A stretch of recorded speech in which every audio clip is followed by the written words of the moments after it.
नमस्ते, मेरा नाम अंकित त्रिपाठी है। रात के 8:30 बज चुके हैं। हमारे इस चैनल में कहानी सुनाने का सिलसिला बदस्तूर जारी है। आज की कहानी में आपको पता चलेगा कि कैसे एक नौजवान खूबसूरत महिला अपने पति की मौजूदगी में एक नौजवान लड़के के साथ अपनी जिस्मानी ज़रूरत पूरा करती थी और फिर कैसे उसी लड़के ने उस औरत के साथ एक बड़ा कांड कर दिया। आज की कहानी छत्तीसगढ़ के रायपुर से है। दिलीप नाम का एक व्यक्ति रायपुर के खमतराई थाना से 4 किलोमीटर दूर बुनियादनगर मोहल्ले में अपनी पत्नी कालिंदी के साथ रहता था। वह राजमिस्त्री का काम करता था। दिलीप की पत्नी कालिंदी चाहती थी कि दिलीप कोई ऐसा काम करे जो एक जगह बैठकर हो जाए। इसके पीछे की वजह यह थी कि एक तो दिलीप शारीरिक रूप से कमज़ोर था और दूसरी उसे मिर्गी के दौरे पड़ते थे। कालिंदी ने दिलीप का इलाज कराने का प्रयास भी किया, लेकिन उससे कुछ खास फायदा नहीं हुआ। मिर्गी का दौरा कब, कहाँ और किस समय आएगा, इसका किसी को नहीं पता होता। एक बार दिलीप जब एक मकान की छत की ढलाई कर रहा था तो सीढ़ी पर चढ़ते समय उसे मिर्गी का दौरा पड़ गया। इसी कारण उसका दाहिना पैर फ्रैक्चर हो गया था। करीब 1.25 महीने तक उसके पैर में प्लास्टर चढ़ा रहा। प्लास्टर कटा तो वह 8-10 दिन तक काम में नहीं जा सका। मजबूरी में घर का खर्चा चलाने और पति की दवा वगैरह के इंतजामात के लिए कालिंदी को बेलदारी का काम करना पड़ा। कहते हैं छत्तीसगढ़ की महिलाएं मेहनत व भार उठाने में मर्दों से कम नहीं हैं। बेलदारी हो या फिर बोझा उठाने वाला कोई दूसरा काम, छत्तीसगढ़ की महिलाओं का कोई दूसरा मुकाबला नहीं कर सकता। लगभग 2 महीने बाद दिलीप भी पत्नी के साथ काम पर जाने लगा। अभी तक महीना ही बीता था कि अचानक एक दिन फिर से काम के दौरान दिलीप को मिर्गी का दौरा आ गया। संयोग से उस समय वह बैठा हुआ था। दौड़ा पड़ते ही वह ज़मीन पर लुढ़क गया। उसके हाथ पांव ऐंठने लगे। कुछ देर बाद जब वह होश में आया, लेकिन ठेकेदार ने उसकी हालत से डरकर उसे काम में आने से मना कर दिया। इसके कुछ दिनों बाद सड़क पर चलते वक्त दिलीप को मिर्गी का दौरा एक बार फिर आया। अगर उस दिन पीछे से ट्रक चला रहे ट्रक ड्राइवर ने सावधानी ना बरती होती तो वह ज़रूर ट्रक की चपेट में आ जाता।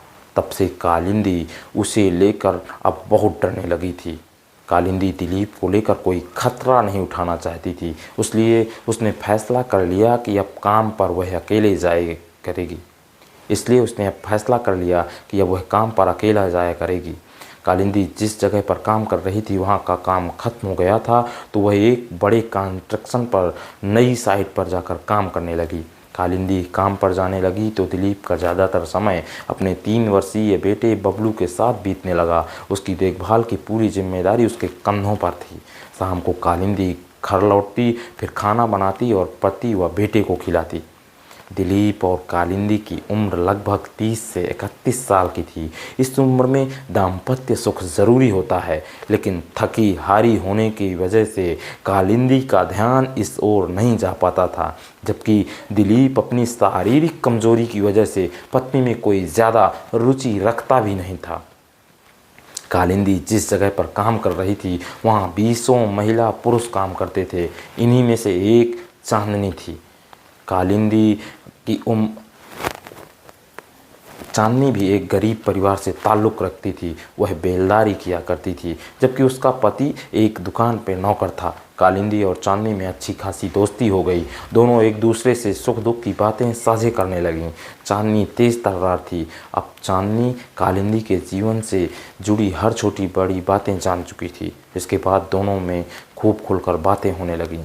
एक दिन लंच टाइम में चांदनी और कालिंदी जब साथ लंच कर रही थी तो चांदनी ने कालिंदी से कहा कि देख चांदनी, मेरा मानना है कि औरत के लिए पुरुष का सुख उतना ही ज़रूरी है जितना पेट भरने के लिए रोटी ज़रूरी होती है।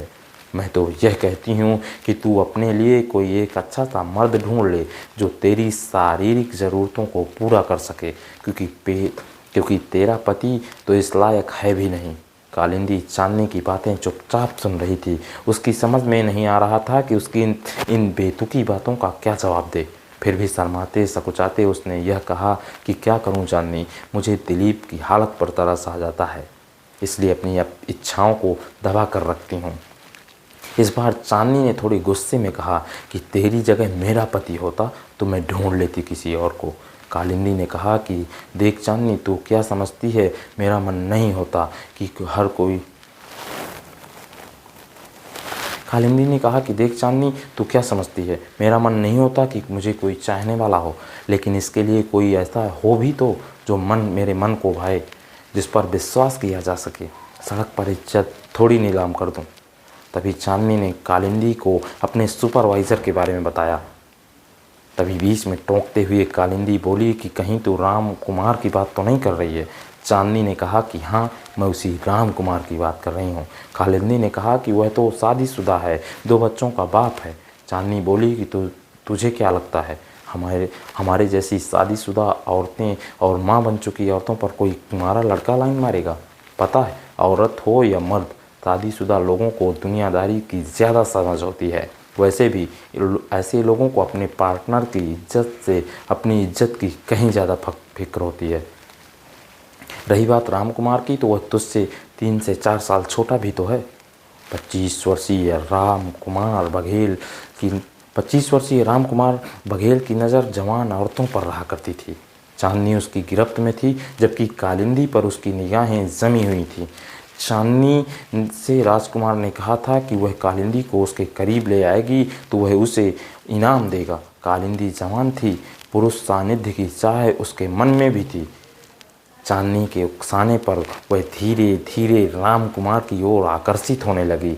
जल्द ही राम कुमार के समझ में आ गया कि कालिंदी अब समर्पण के लिए तैयार है। उसने थोड़ा सा और प्रयास किया और कालिंदी उसकी बाहों में सिमट गई।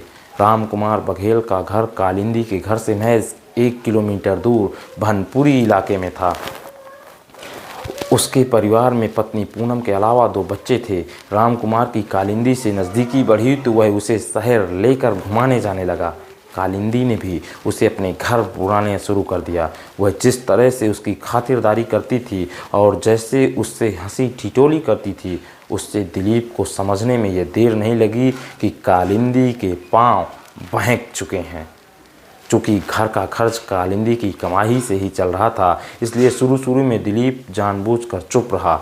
अब आए दिन इन दोनों के बीच संबंध बनते थे। दिलीप की चुप्पी का कालिंदी ने नाजायज़ फ़ायदा उठाया और राम कुमार के साथ अपनी घर में ही अपनी जिस्मानियाँ पूरी करने लगी। राम कुमार आता तो वह कभी बेटे बबलू को घुमाने के बहाने तो कभी कोई सामान लेने के बहाने दिलीप को घर से बाहर भेज देती थी और राम कुमार को लेकर अंदर से कमरा बंद करके मस्ती में डूब जाती थी। ऐसा नहीं था कि दिलीप कालिंदी की इस चाल को समझता नहीं था, लेकिन लोगों के बीच वह तमाशा न बने इसलिए वह हमेशा चुप हो जाता था। कोई भी पति शारीरिक, मानसिक या आर्थिक रूप से भले ही कितना भी कमज़ोर क्यों ना हो, वह यह कभी नहीं बर्दाश्त करेगा कि उसकी पत्नी उसकी नज़रों के सामने किसी पराये मर्द के साथ हम बिस्तर हो और वह शांत रहे। यह बात दिलीप के साथ भी थी। एक दिन उसने राम कुमार के सामने ही कालिंदी से राम कुमार को घर नहीं आने की बात कह दी। इस पर कालिंदी पति से भिड़ गई। धीरे धीरे दोनों के बीच विवाद बढ़ गया और घात लगाकर राम कुमार तो वहाँ से चला गया। इसी बीच किसी ने पुलिस को इस बात की सूचना दे दी और पुलिस भी आ गई। तभी थाना प्रभारी ने इस बारे में कालिंदी से बात की तो उसने दिलीप की ओर इशारा करते हुए कहा कि साहब, आप इनकी हालत देखिए, इनसे काम धाम तो कुछ होता नहीं है, ऊपर से पत्नी की ज़रूरतों को भी पूरा नहीं कर सकते। आप ही बताइए, ऐसे आदमी के साथ मैं कितने दिनों तक रह सकती हूँ। मैंने इनसे साफ कह दिया है कि अब मैं इनके साथ नहीं रह सकती। राम कुमार अब मुझे अपनाने के लिए तैयार है। पुलिस ने थाने में राम कुमार से पूछताछ की तो उसने स्वीकार कर लिया कि कालिंदी और उसके बीच कई बार जिस्मानी संबंध बने हैं, लेकिन जब उसे पत्नी बनाकर साथ रखने की बात की गई तो राम कुमार ने साफ कह दिया कि जब तक दिलीप और कालिंदी का कानूनन तलाक नहीं हो जाता तब तक वह उसे अपने साथ नहीं रखेगा, क्योंकि उसे अपने परिवार के बारे में भी सोचना है। उस दिन मामला दर्ज कर लिया गया। वह तारीख थी 20 नवंबर 2013। इस पूरे मामले की जानकारी राम कुमार की पत्नी पूनम बघेल को हो गई। पूनम बघेल ने खूब उस दिन अपने पति राम कुमार से झगड़ा किया। दूसरे दिन पूनम ने कालिंदी को खूब खरी खोटी सुनाई। यह बात कालिंदी को अच्छी नहीं लगी। तभी उसके अगले दिन कालिंदी ने पूनम के घर के बाहर खूब तमाशा किया। यह तमाशा सुनकर वहाँ भीड़ लग गई और उस दौरान कालिंदी ने पूनम से साफ साफ कहा कि राम कुमार जब उसका पति था तब था, अब वह उसका भी है। वह उसे अपना तन मन सौंप कर अपना पति मान चुकी है।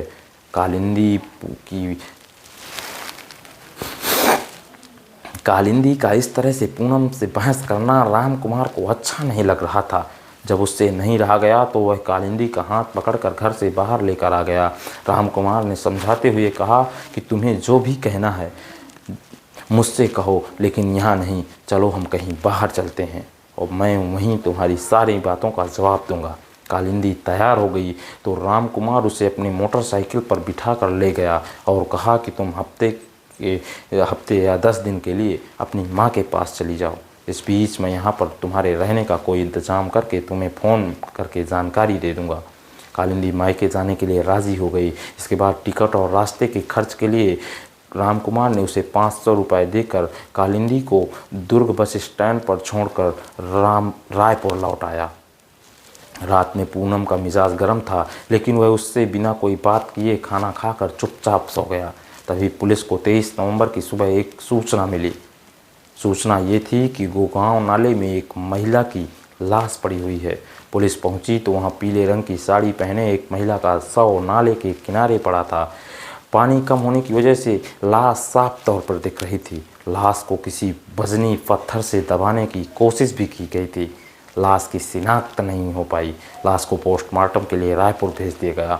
महिला की फ़ोटो अखबार में छपवाने के लिए भेजी गई। जिस सिपाही को फ़ोटो दी गई वह सिपाही उस फ़ोटो को ध्यान से देखते हुए अपने सीनियर अधिकारी से बोला कि साहब, पता नहीं मुझे क्यों ऐसा लग रहा है कि इस औरत की शक्ल 3-4 दिन पहले अपने पति के साथ थाने आई महिला से मिलती है, जिसका अपने पति के साथ झगड़ा हुआ था।